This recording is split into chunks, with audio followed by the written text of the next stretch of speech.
உத்தர நட்சத்திரத்தில் சிம்மராசினா அவனுக்கு சிறப்பான யோகம், அபரிமிதமான யோகங்கள் உண்டாகும். நன்மைகள் சற்று கூடுதலாக உண்டாகக்கூடிய ஒரு நேரம் அப்படின்னு வச்சுக்கலாம். ராசிக்கு 4ஆம் இடம் 5ஆம் இடம் ரெண்டையுமே எடுத்துக்கணும். அந்த இடத்துல பார்த்தீங்கன்னா சூரியன் செவ்வாய் புதன் சேர்க்கை மிகச்சிறப்பு.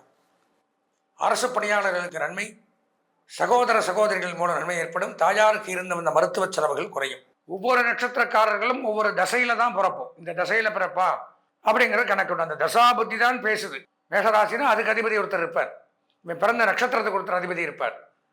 இதெல்லாம் மெயினாக பார்க்கணும். இந்த தசாநாதனும் ராசிநாதனும் எங்கே இருக்கிறார்களோ அதை வைத்து பலன்கள் பார்ப்பது அப்படிங்கிறது ஒரு வித்தியாசமான ஒரு கணக்கு. இது முழுக்க முழுக்க 100% அவரவர்களுக்கு இண்டிவிஜுவலாக நன்மையை தரும். ஹரஹர நம பார்வதி பதஜே, ஹரஹர மகாதேவ. தென்னாடுடைய சிவனை போற்றி, எந்நாட்டவர்க்கும் இறைவா போற்றி. ஸ்ருதி ஸ்மிருதி புராணானாம் ஆலயம் கருணாலயம், நமாமி பகவத் பாத சங்கரம் லோகசங்கரம். வேயுறு தோழிபங்கன் விடமுண்ட கண்டன், மிக நல்ல வீணை தடவி மாசரு திங்கள் கங்கை முடிமேல் அணிந்து என் உளமே புகுந்த அதனால், ஞாயிறு திங்கள் செவ்வாய் புதன் வியாழன் வெள்ளி சனி பாம்பிரண்டும் உடனே, ஆசரு நல்ல நல்ல அவை நல்ல நல்ல அடியார் அவர்க்கு மிகவே. ஆதித்யாஜ சோமாய மங்களாய புதாயச்ச குரு சுக்ர சனிபியஸ்ச ராகவே கேதவே நமஹ. அன்பார்ந்த எங்களுடைய டிவோட்டினேஷன் தொலைக்காட்சி நேயர்களுக்கு உங்களுடைய ஜோதிட ஆச்சாரியர் ஜோதிட குரு சிவஸ்ரீ டி சரவண மாணிக்க சிவாச்சாரியர், முதல்வர் வேத சிவ ஆகம குருகுலம், சங்கரமடம், காஞ்சி காமகோடி பீடம், காஞ்சிபுரம். அலைபேசி 9865098370 9865098370.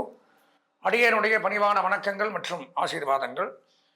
நாம் டிவோட்டினேஷன் தொலைக்காட்சியின் வாயிலாக காண இருக்கக்கூடிய இந்த பதிவு அப்படின்னு பார்த்தீங்கன்னா, அதாவது 27 நட்சத்திரங்களுக்கும் அஸ்வதி பரணி கிருத்திகை ரோகிணி மிருகசீரிஷம் திருவாதிரை புனர்பூசம் பூசம் ஆயில்யம் மகம் பூரம் உத்தரம் அஸ்தம் சித்திரை சுவாதி விசாகம் அனுஷம் கேட்டை மூலம் பூராடம் உத்திராடம் திருவோணம் அவிட்டம் சதயம் பூரட்டாதி உத்திரட்டாதி ரேவதி. இதுதான் 27 நட்சத்திரங்கள். இந்த 27 நட்சத்திரங்களும் 12 ராசிகளுக்குள்ள அடக்கம். 2.25 நட்சத்திரம் இப்படியெல்லாம் ஒரு ராசிக்கு வரும். அந்த 27 நட்சத்திரத்தில் பிறந்தவர்களுக்கும் இந்த 2026ஆம் ஆண்டு வருகின்ற புத்தாண்டு எப்படி இருக்க போகிறது அப்படிங்கிறது தான் இந்த தலைப்பில் பார்க்கிறோம். அதாவது கடந்த 2025ஆம் ஆண்டு அப்படின்னு எடுத்துட்டோம்னால், எந்த ஒரு வருடமும் இல்லாத வகையில் 4 பயிற்சிகள் நடந்திருக்கு. சனி பயிற்சி நடந்திருக்கு, குரு பயிற்சி நடந்திருக்கு, ராகு கேது பயிற்சி நடந்திருக்கு. இப்போ அதையெல்லாம் வைத்து அந்த பயிற்சிகள் மூலமாக என்னென்ன கிரகங்கள் எங்கே இருக்குது, 2025ஆம் ஆண்டு தான் நம்ம பலவிதமான கஷ்டங்களும் துன்பங்களும் துயரங்களும் பட்டிருந்தோம், 2026 ஏதாவது மாற்றங்கள் உண்டாகுமா அப்படிங்கிற பலவிதமான எதிர்பார்ப்புகளோட பல ராசிக்காரர்களும் நட்சத்திரக்காரர்களும் எதிர்பார்ப்போடு கொண்டிருக்கும். அப்போது நம்ம இந்த ராசிகளாக பார்க்கிறத விட நட்சத்திர வாயிலாக, ஏன்னா இந்த நட்சத்திரம் அப்படிங்கிறது நல்ல ஒரு வித்தியாசம் உண்டு. ஒவ்வொரு நட்சத்திரக்காரர்களும் ஒவ்வொரு தசையில் தான் பிறப்போம். இந்த தசையில் பிறப்பா அப்படிங்கிற கணக்கு உண்டு. அந்த தசா புத்தி தான் பேசுது. அப்போ அந்த தசாநாதன் அப்படிங்கிறவன் இங்கே எந்த இடத்துல இருக்கான், இந்த 2026க்கு அவன் சாதகமாக இருக்கானா? ராசிநாதன், மேஷராசினா அதுக்கு அதிபதி ஒருத்தர் இருப்பார், இவன் பிறந்த நட்சத்திரத்துக்கு ஒருத்தர் அதிபதி இருப்பார். இதெல்லாம் மெயினாக பார்க்கணும். பொதுவாக பயிற்சிகள் ஒரு பக்கம் இருந்தாலும் இந்த தசாநாதனும் ராசிநாதனும் எங்கே இருக்கிறார்களோ அதை வைத்து பலன்கள் பார்ப்பது அப்படிங்கிறது ஒரு வித்தியாசமான ஒரு கணக்கு. இது முழுக்க முழுக்க 100% அவரவர்களுக்கு இண்டிவிஜுவலாக நன்மையை தரும்.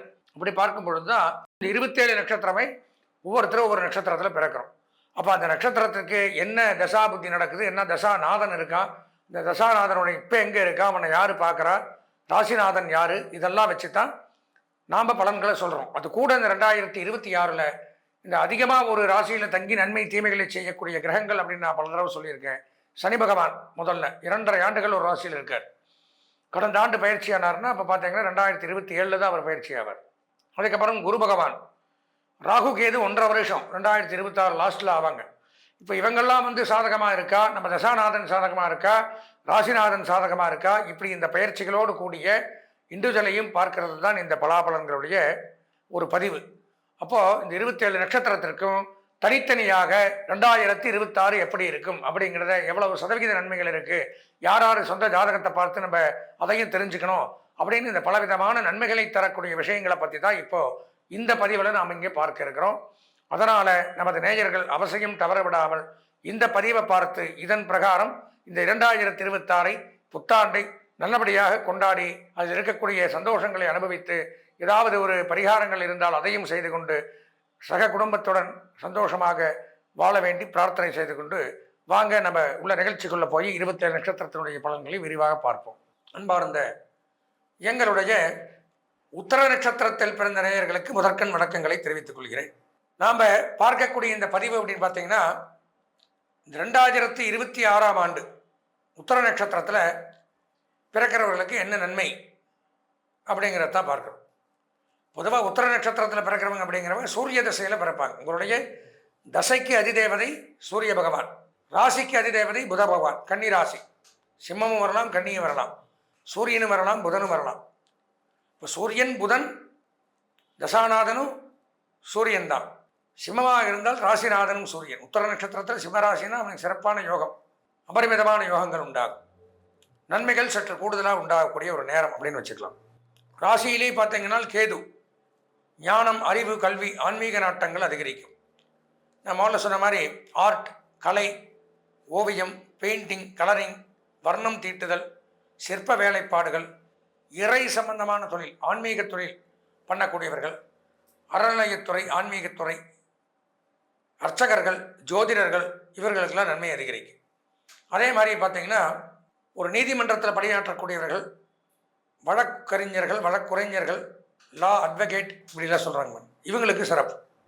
விளையாட்டுத்துறையில் பணியாற்றக்கூடியவர்களுக்கு சிறப்பு மேம்படணும். இயல், இசை, நாடகம், ஜோதிடம், சினிமா, பத்திரிகை, பிரஸ், மீடியா இந்த துறையில் இருக்கக்கூடியவர்களுக்கு அபரிமிதமான யோகம் அப்படிங்கிறது ஏற்படும்.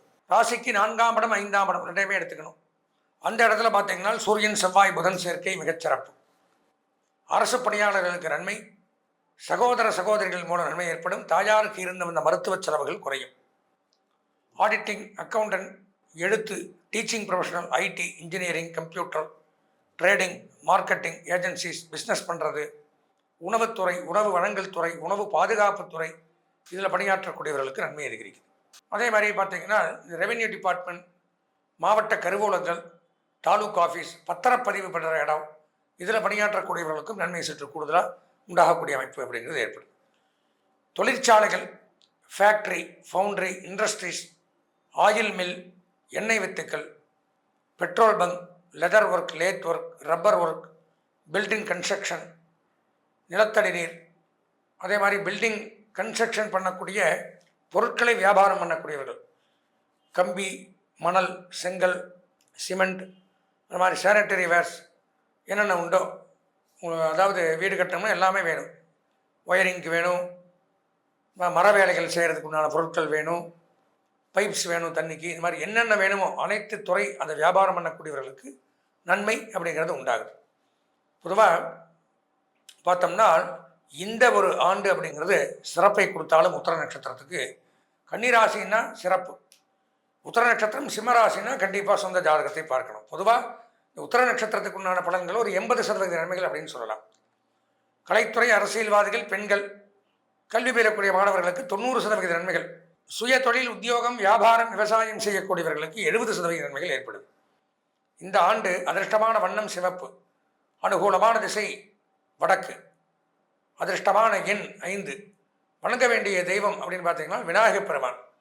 விநாயகரை வழிபட்டு இந்த ஆண்டை இனிமையான ஆண்டாக மாற்றிக்கொள்ள ஆசீர்வதிக்கிறேன். அன்பார்ந்த நமது டிவோட்டினேஷன் நேயர்களே, நாம் இதை வரைக்கும் பார்த்தீங்கன்னா இந்த ஒவ்வொரு நட்சத்திரத்துக்கும் இப்படிலாம் தான் இந்த புத்தாண்டு பலன்களை கொடுக்கும், இவங்களுக்கு சரியில்லை, இவங்க இந்த பரிகாரங்களை பண்ணிக்கிறோம், அவரவர்கள் அந்த சொந்த ஜாதகத்தையும் பார்த்து தெரிஞ்சுக்கணும், இப்படியெல்லாம் பலவிதமான ஒரு நீங்களே பார்த்துருங்கன்னா புரிஞ்சிருக்கும். பலவிதமான நுண்ணறிவோடு உள்ள நுணுக்கமாக இருக்கக்கூடிய விஷயங்கள் வரைக்கும் நம்ம இந்த பதிவில் பார்த்தோம்.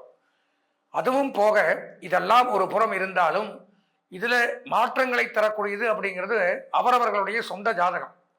சொந்த ஜாதகத்தில் இந்த 9 கிரகங்களும் வலுப்பெற்று இருக்குது, நல்ல இடங்கள் இருக்குது, நல்ல கிரகங்களுடைய பார்வைகள் அது மேலே படுது, நல்ல தசா புத்தி நடக்குது இப்போது அப்படிங்கிறதெல்லாம் சொந்த ஜாதகத்தை வச்சு தான் தெரிஞ்சுக்க முடியும். இது பொதுவான பலன்கள். இந்த ராசியில் பிறந்திருந்தால் இந்த ஒன்றும் வேண்டாம், நான் கிருத்திகை நட்சத்திரம்னு வச்சுக்கங்க, நான் மட்டுமா கிருத்திகை நட்சத்திரம், உலகத்தில் பல கோடி பேர் இந்த கிருத்திகை நட்சத்திரத்தில் பிறந்திருப்பான். இப்போ அவங்களுக்கு எல்லாத்துக்குமே பொதுவான ஒரு பலன்கள் தான் நாம் பார்க்குறோம். இப்போ பொதுவாக கிடைக்கிற சாப்பாட்டுக்கும் இண்டிவிஜுவலாக நாம் மட்டும் சாப்பிட்ற சாப்பாட்டுக்கும் வித்தியாசம் இருக்குல்ல. நம்ம வயிறு ரொம்பன்னா நம்ம சாப்பிட்ணும், நமக்கு சாட்டிஸ்ஃபைட் ஆகணும், வயிறு ஃபுல் ஆகணும், அப்போ தான் நிறுத்துறோம். அந்த மாதிரி கோயிலுக்கு போனால் ஒரு தொன்னை பிரசாதம் கொடுப்பான், வயிறு நிறையாது. எல்லாருக்கும் கொடுக்கணும்ல, அதனால் ஒரு தொன்னை தான் கிடைக்கும். இதே ஹோட்டலுக்கு போனோம்னா வேணுங்கிறத வாங்கி சாப்பிட்றோம், வீட்டில் வயிறு ரொம்ப சாப்பிட்றோம். அந்த மாதிரி சொந்த ஜாதகத்தை பார்த்தால் மட்டும்தான் இண்டிவிஜுவலாக சாட்டிஸ்ஃபைடாக நமக்கு எப்படி இருக்குது அப்படிங்கிறத முழுமையாக தெரிஞ்சுக்க முடியும். அதனால் இதுவும் கை கொடுக்கும், கூட நம்ம சொந்த ஜாதகத்தையும் எடுத்துக்கணும். அப்படி எல்லாத்தையும் கலந்து பார்க்கும் பொழுது தான் 100% இந்த வருஷம் நமக்கு எப்படி இருக்குங்கிறத தெளிவாக தெரிஞ்சுக்க முடியும். அதனால் நமது நேயர்கள் இந்த பதிவையும் பார்த்து சொந்த ஜாதகத்திலையும் ஏதாவது கஷ்டங்கள், ஒரு சந்தேகங்கள் இருப்பின் தாராளமாக என்னுடைய அலைபேசி நம்பரை சொல்கிறேன். 9865098370 9865098370. இதில் ஸ்க்ராலிங்லேயும் போடுவாங்க. இந்த எண்ணிற்கு தாராளமாக தொடர்பு கொண்டு உங்களுடைய சொந்த ஜாதகத்தை விரிவாக தெளிவாக பார்த்து பயன்பெற்று இந்த 2026 சந்தோஷமாக கொண்டாட பிரார்த்தித்து விடைபெறுகிறேன். நன்றி, வணக்கம்.